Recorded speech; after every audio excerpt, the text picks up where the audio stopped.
Stock మార్కెట్లో తెలివిగా risk తీసుకొని ఇన్వెస్ట్మెంట్ చేస్తే మాత్రం కుబేరులు అవుతారు. కానీ అప్పులు తెచ్చి ఎప్పుడూ స్టాక్స్లో ఇన్వెస్ట్ చేయొద్దు, ఎందుకంటే ఖచ్చితంగా అప్పుల పాలవుతారు. స్టాక్స్ అనేది లాంగ్ టర్మ్ ఇన్వెస్ట్మెంట్లోనే లాభాలుంటాయి.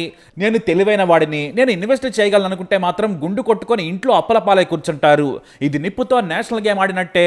కానీ ఈ గేమ్లో కూడా గోల్డ్ పథకాలు కాదు, దాని అమ్మమ్మ మెడల్స్ వచ్చే స్టాక్స్ ఉంటాయి. అలాంటి అమ్మ మొగుడు స్టాకే ఎల్సిడ్ ఇన్వెస్ట్మెంట్స్. ఇదేంటి ఎప్పుడు వినలేదు? జియో కంటే టాటాల కంటే ఎంఆర్ఎఫ్ కంటే తాత అంటే కాదు, ఆ తాతకే మొగుడు. మీరు తెలివిగా అక్టోబర్ 28న 35,000 పెట్టి 10,000 షేర్లు కొన్నట్టయితే అక్టోబర్ 29న మీ ఆస్తి 250 కోట్లు. అదేంటనుకుంటున్నారా? అవును మరి. అక్టోబర్ 28న ఎల్సిడ్ స్టాక్ రేటు ₹3.05. మరుసటి రోజు కళ్ళు చెదిరేలా ఒకేసారి ₹3 నుంచి ఒక్కో షేర్ ధర 2,36,000కి ఎగబాకింది. అది కూడా సింగిల్ డేలో. ఏంటి కళ్ళు చెదురుతున్నాయి కదా? దీనమ్మ జీవితం ₹3,000 ఈ స్టాక్ పై పెట్టినా కూడా కనీసం 2.5 కోట్లు వచ్చేవి. అదే మ్యాజిక్ అంటే. అసలు దీని పేరు కూడా మీరు విని ఉండరు. ఇదొక స్టాక్ ఉందని కూడా మీకు తెలిసి ఉండకపోవచ్చు. దీని షేర్ అమ్మేవాడు బోతద్దం పెట్టినా దొరకడు. దీని రేటు చూసి అంబానీ కూడా మోర్చపోయాడు. మొహాన నీళ్లు కొట్టి మరీ ముఖేష్ అంబానీని లేపారట. మరి తోపు షేర్ అంటే ఎలా ఉంటుంది? మామూలుగా ఇండియా హిస్టరీలో అత్యధిక ధర సింగిల్ డేలో ఎక్కువ పలికిన షేరు ఎంఆర్ఎఫ్దే. 1,20,000 సింగిల్ డే రికార్డు దాని పేరు మీద ఉంది.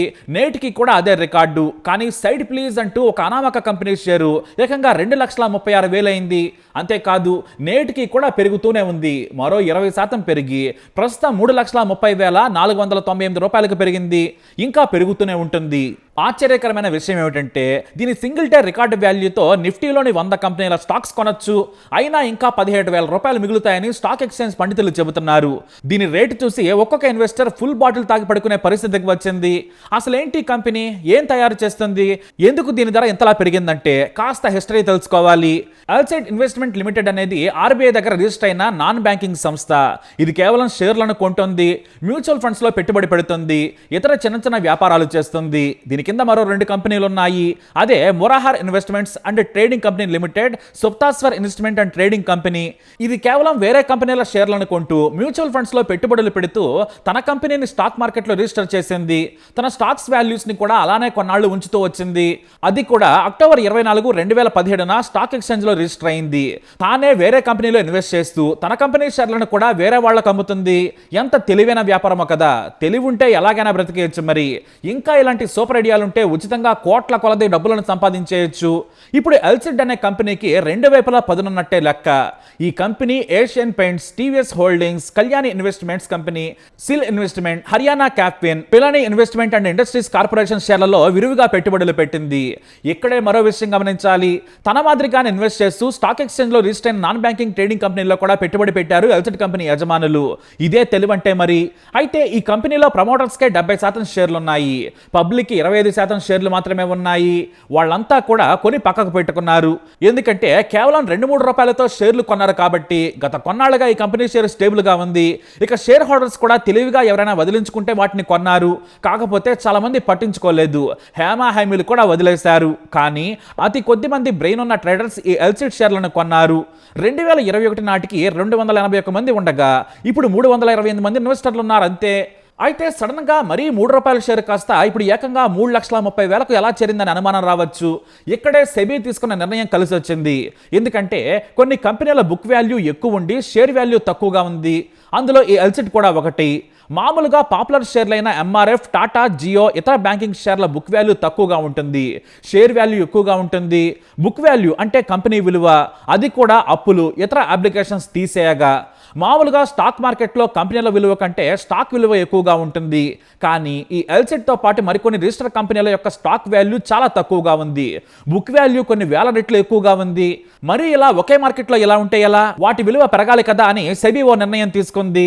ఒక కొత్త మెకానిజం తీసుకొచ్చింది.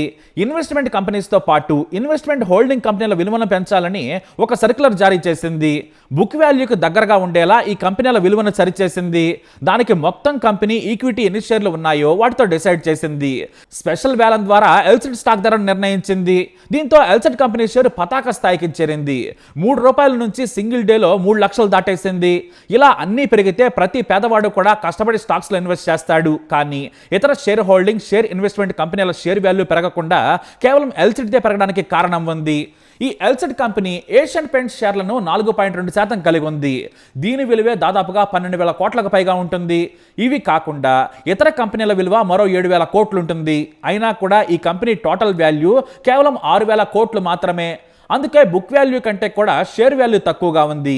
ఈ కారణంగానే షేర్ హోల్డర్స్ అమ్మడం లేదు. ఎందుకంటే స్టాక్ మార్కెట్ రూల్ ప్రకారం బుక్ వాల్యూ కంటే, అంటే కంపెనీ విలువ కంటే కొన్ని రెట్లు స్టాక్ విలువ ఉంటుంది. కాబట్టి ఇంకా బుక్ వాల్యూకి చేరాలంటే 6 లక్షలకు చేరాలి. దీంతో ఇక ఎల్సిడ్లో ఇన్వెస్ట్ చేసిన వారికి పండగే. ఇప్పుడు ఇందులో ఇన్వెస్ట్ చేసిన వాళ్ళంతా కూడా కోటాను కోటీశ్వరులు అయ్యారు. ఇంకో విషయం తెలిస్తే మీరు షాక్ అవుతారు. ఈ కంపెనీకి ఉన్నదే చిన్న ఆఫీసు. ఎండీ కాకుండా పర్మనెంట్ ఎంప్లాయీస్ 3, కానీ ఏకంగా 6,000 కోట్ల విలువైన కంపెనీ నడుపుతున్నారు. వీరి దగ్గర 20,000 కోట్ల విలువైన షేర్స్ ఉన్నాయి. వారి దగ్గర ఉన్న షేర్స్ కారణంగానే ఈ కంపెనీ విలువ పెరుగుతుంది. అయితే ఈ షేర్ కొన్న వారికి భవిష్యత్ అంతా బంగారమేనా అంటే కష్టమే. ఈ కంపెనీ విలువ కేవలం ఏషియన్ పెయింట్స్ షేర్ కారణంగానే పెరిగింది. భవిష్యత్తులో ఆ షేర్ విలువ పడిపోతే ఇది కూడా పడిపోతుందని చెబుతున్నారు. కానీ ₹3 పెట్టుకున్న వాడికి ఎంత నష్టపోయినా లాభమే కదా. ఆ లెక్కన చూస్తే ఎల్సిడ్ ఇండియాలోనే రికార్డు క్రియేట్ చేసింది. మార్కెట్లో బజ్వర్డ్ ఏదైనా ఉందంటే అది ఎల్సిడ్ మాత్రమే. ఇన్వెస్టర్లు, బ్రోకర్లంతా మాకు ఇలా అదృష్టం కలిసి వస్తే బాగుండనుకుంటున్నారు. ఎందుకంటే ఇలా రికార్డు ధర పలికిన కంపెనీలు కొన్నే ఉన్నాయి. ఎంఆర్ఎఫ్ రికార్డు మొన్నటి వరకు ఉండేది. దాని స్థానంలో ఎల్సిడ్ వచ్చింది. ఆ తర్వాత Shree cement, Honeywell automation, Procter and Gamble, Lakshmi machine works, Nestle, అబౌట్ ఇండియా లాంటి కంపెనీల షేర్లు ఆకాశాన్ని తాకాయి. కానీ సింగిల్ డేలో వాటిని తలదన్ని ఎల్సిడ్ కంపెనీ షేరు గెలాక్సీలోకి దూసుకెళ్ళింది. మన దేశంలో ఇదే అత్యంత ఖరీదైన షేరు. ఇక అదే ప్రపంచంలో అత్యంత ఖరీదైన షేర్ ఏంటో తెలుసా? బెర్క్షైర్ హ్యాత్వే. ఇది కూడా ఇన్వెస్ట్మెంట్ కంపెనీనే. వారన్ బఫెట్ నడుపుతున్నాడు. దీని ఒక్కో షేర్ విలువ మన కరెన్సీలో 5,60,00,000. దీన్ని బట్టి మనం ఒకటి అర్థం చేసుకోవచ్చు, మనకు తెలియకుంటే వేరే వాళ్ళను ఫాలో కావడమే. ఇన్వెస్ట్మెంట్ కంపెనీలో పెట్టుబడులు పెడితే లాంగ్ టర్మ్ లో లాభాలు ఉండొచ్చు. కానీ Sadar investment and share holding company ఎక్కడెక్కడ ఇన్వెస్ట్ చేస్తుందో తెలుసుకోవాలి. ఒక 10,000 షేర్లు కొని పక్కన పడేసి 10 ఏళ్ల తర్వాత చూసుకోండి, లక్కు మారితే జీవితం ఎక్కడో ఉంటుంది. స్టాక్ మార్కెట్లో ఉన్న కిక్ అదే.